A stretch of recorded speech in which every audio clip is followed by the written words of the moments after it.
Hello BSc second year student, कैसे हैं आप सभी लोग। उम्मीद है आप लोग बहुत अच्छे होंगे। माय नेम इज़ आशीष गिरी। आज के इस वीडियो के अंदर हम डिस्कस करेंगे बीएससी सेकेंड ईयर बॉटनी के थर्ड सेमेस्टर में आपका थ्योरेटिकल पेपर आता है flowering plant identification and aesthetic characteristics. Student, इस सेमेस्टर से ऑलरेडी मैं कई सारे वीडियोस अपलोड कर चुका हूं जो कि आपके एग्जाम पेपर के लिए मोस्ट इंपॉर्टेंट है। तो अगर आप उन वीडियोस को देखना चाहते हैं तो उसी वीडियो के डिस्क्रिप्शन बॉक्स में आपको लिंक मिल जाएगा, या फिर आप चैनल के अंदर जाएंगे आपको एक अलग से प्लेलिस्ट मिल जाएगा। इस सेमेस्टर से हम लोग कवर कर रहे थे फैमिलीज के बारे में, और काफ़ी सारी इंपॉर्टेंट फैमिलीज मैं कवर कर चुका हूँ। कुछ फैमिलीज बची हुई हैं जिनको हम फटाफट कवर कर लेते हैं। आज के इस वीडियो के अंदर हम डिस्कस करेंगे फैमिली ऑर्किडेसी के बारे में। एग्जाम पेपर में कई बार ये लॉन्ग क्वेश्चन में एमएससी के एग्जाम में भी और बीएससी के एग्जाम में भी पूछी गई है। कभी बार 7.5 नंबर या 10 नंबर में आपसे पूछी जाती है। तो अगर ये लॉन्ग क्वेश्चन में आपसे पूछी जाती है तो कितना आपको लिखना होता है, कौन कौन से डायग्राम इंपॉर्टेंट है, यानी कौन कौन से पॉइंट आपको मेंशन करने हैं इस फैमिली से रिलेटेड, वो मैं इस वीडियो के अंदर बताने वाला हूं। और इसको काफ़ी अच्छे से समझने वाले हैं ऑर्किड फैमिली को। स्टूडेंट, यदि आप बीएससी के कॉन्सेप्ट को हिंदी में समझना चाहते हैं तो आप इस चैनल से जुड़ सकते हैं। यदि आप न्यू एजुकेशन पॉलिसी के अकॉर्डिंग जो आपका नया सिलेबस लॉन्च हुआ है, अगर आप लोग उसके अकॉर्डिंग पढ़ना चाहते हैं तो भी आप इस चैनल से जुड़ सकते हैं। हेडिंग डाल लीजिए क्लासिफिकेशन या systematic position of orchid family. इसे डिवीजन एंजियोस्पर्मी के अंदर रखा गया है, यानी कि ये अपनी लाइफ साइकिल के ड्यूरिंग फ्लावर को प्रोड्यूस करते हैं। राइट। क्लास मोनोकोटिलिडेंस के अंदर रखा गया है। यहाँ पर ये जो डाइकोटिलिडेंस लिखा गया ये बुक में थोड़ा गलत प्रिंट हो गया है, इसको आप लोग करेक्ट कर ले। ये जो है मोनोकोटिलिडेंस के अंदर रखा गया है। और मोनोकोटिलिडेंस की क्या कैरेक्टर होते हैं, कैसे आप लोग पहचानेंगे कि कोई भी प्लांट वो डाइकोट है या मोनोकोट है, कैसे आप लोग पहचानेंगे। तो डाइकोट प्लांट की अगर आप पत्तियां देखेंगे तो उसमें रेटिकुलेट वेनेशन देखने को मिलता है। अगर आप लोग मोनोकोट के प्लांट की पत्तियां देखेंगे तो उसमें पैरेलल वेनेशन देखने को मिलेगा। दूसरी चीज, ये जो मोनोकोटिलिडेंस होते हैं इनके एम्ब्रियो में एक कोटिलिडेंस बनता है, जबकि डाइकोट में 2 कोटिलिडेंस बनते हैं।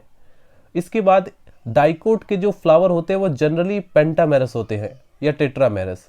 अगर हम मोनोकोट की बात करें तो इनके जो फ्लावर होते हैं वो ट्राइमेरस होते हैं। सीरीज माइक्रोस्पर्मी के अंदर रखा गया है, फैमिली ऑर्किडेसी है। अब हम डिस्कस करेंगे फैमिली ऑर्किडेसी के वितरण के बारे में। इसमें कितने मेंबर्स हैं, यानी कितने जेनेरा हैं, कितने स्पीसीज हैं, उनका वर्ल्ड में डिस्ट्रीब्यूशन कहाँ कहाँ तक है और किस रीजन में पाए जाते हैं। तो इस फैमिली के अंतर्गत लगभग 763 जेनेरा है, 28,000 स्पीसीज है। और इस कुल के यानी इस फैमिली के जो प्लांट है वो विश्व के सभी टेम्परेट व ट्रॉपिकल रीजन में पाए जाते हैं। मुख्य रूप से इस कुल के यानी इस फैमिली के जो प्लांट होते हैं वो इपीफाइट के रूप में उष्ण प्रदेशों में पाए जाते हैं। इपीफाइट का मतलब समझते हैं प्लांट के ऊपर ग्रो करते हैं। अब हम डिस्कस करते हैं इस फैमिली के वेजिटेटिव कैरेक्टर के बारे में। वेजिटेटिव कैरेक्टर के अंदर 4 पॉइंट मेंशन करने पड़ते हैं। एक तो हैबिट, एक रूट, एक स्टेम और एक लीफ। यही आपको एग्जाम पेपर की रिटर्न कॉपी में मेंशन करना होता है। अगर हम हैबिट की बात करें तो इस कुल के जो पौधे होते हैं वो टेरेस्ट्रियल भी होते हैं और एपीफाइटिक भी होते हैं, यानी जमीन पर स्थलीय भी होते हैं और प्लांट के ऊपर भी ग्रो करते हैं, एपीफाइटिक भी होते हैं और सेप्रोफाइटिक कंडीशन में भी कुछ पाए जाते हैं। तो कुछ पौधे जो होते हैं वो जीरोफिटिक कंडीशन में भी नोटिस किए गए हैं और ये पेरेनियल भी होते हैं, यानी बहुवर्षीय भी होते हैं। अगर हम इनके रूट के बारे में डिस्कस करें, यानी इनकी जड़ों के बारे में डिस्कस करें, तो इसमें एडवेंटिट्यूअस रूट पाई जाती है तथा एरियल होती है। इनकी जड़ों में बाहर की ओर वायुमंडल से पानी शोषित यानी वाटर को एब्जॉर्ब करने हेतु स्पंज के समान वेलामेन टिश्यू पाए जाते हैं। इसमें मेन जो रूट होता है वो ऑलवेज अब्सेंट रहता है। अगर हम स्टेम के बारे में डिस्कस करें तो फैमिली ऑर्किडेसी के अंदर 2 प्रकार के स्टेम पाए जाते हैं, मोनोपोडियल और सिम्पोडियल। तो जैसे इसमें लिखा हुआ है प्राय, यानी कि जनरली इसमें सिम्पोडियल टाइप का ही होता है। राइट, नोटिस दोनों किए गए हैं, मोनोपोडियल भी होता है। मोनोपोडियल स्टेम का मतलब जिसमें सिर्फ एक ही मेन एक्सिस होती है और उसी के अराउंड लीफ लगी होती है। लेकिन सिम्पोडियल में क्या होता है कि स्टेम में काफी सारी ब्रांचिंग आपको देखने को मिलेगी। तो प्राय इसमें ऊर्ध्व शाखी यानी हर्बेसियस और कभी आरोही तथा असत्य बल्ब के रूप में होता है, इरेक्ट होता है, ऊपर की तरफ उठा हुआ, क्लाइंबिंग भी होता है। अगर हम लीफ के बारे में डिस्कस करें तो फैमिली ऑर्किडेसी के मेंबर में पत्तियां बिल्कुल सिंपल होती हैं, इंटायर होती है, अल्टरनेट होती है, वोल्ड में पाई जाती है यानी चक्र में, और लीनियर होती है और कभी कभी फ्लैशी भी होती है, मांसल भी होती है। और इसमें जो है पत्र अच्छेद जो होते हैं वो उत्पन्न होकर के तने की ओर घेर लेते हैं और इसमें शिरा विन्यास समांतर होते हैं।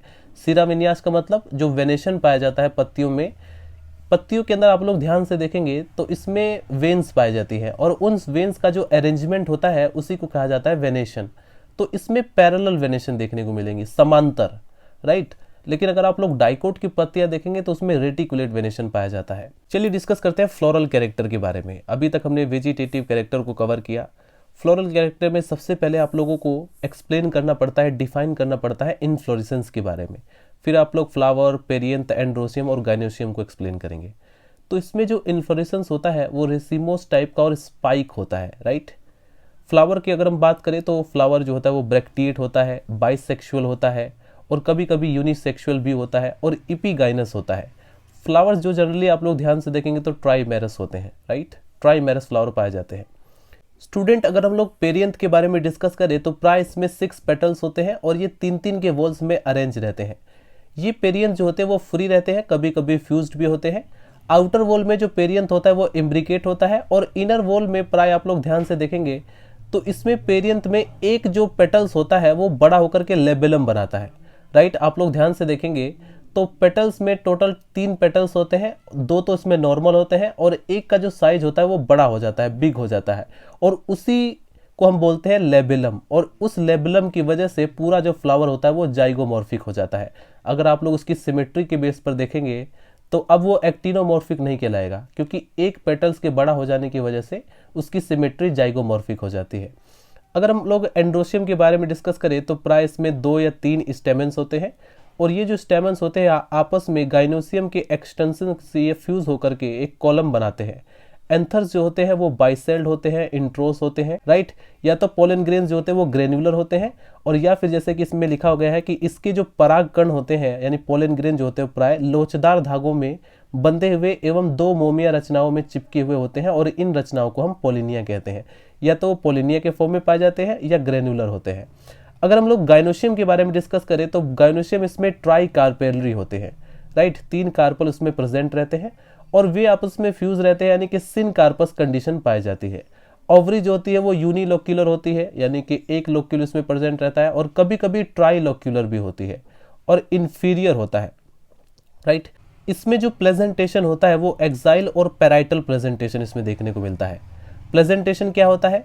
ओवरी के अंदर जो ओव्यूल है उन्हीं का जो अरेंजमेंट होता है, ओवरी के अंदर ओव्यूल का अरेंजमेंट ही प्रेजेंटेशन कहलाता है।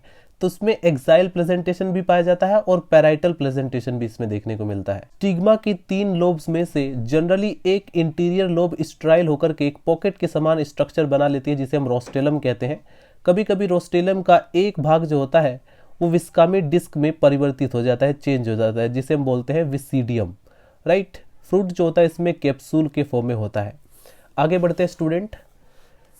इसके बाद अगर हम डिस्कस करें इसके शीड के बारे में कि इसमें शीड किस प्रकार की होती है, तो शीड बहुत ही स्मॉल होती है, वेरी स्मॉल शीड पाए जाते हैं और नॉन एंडोस्पर्मिक होते हैं। अगर हम पॉलिनेशन की बात करें तो इसमें इंसेक्ट के थ्रू पॉलिनेशन होता है यानी कि एंटेमोफिलस टाइप का इसमें पॉलिनेशन पाया जाता है।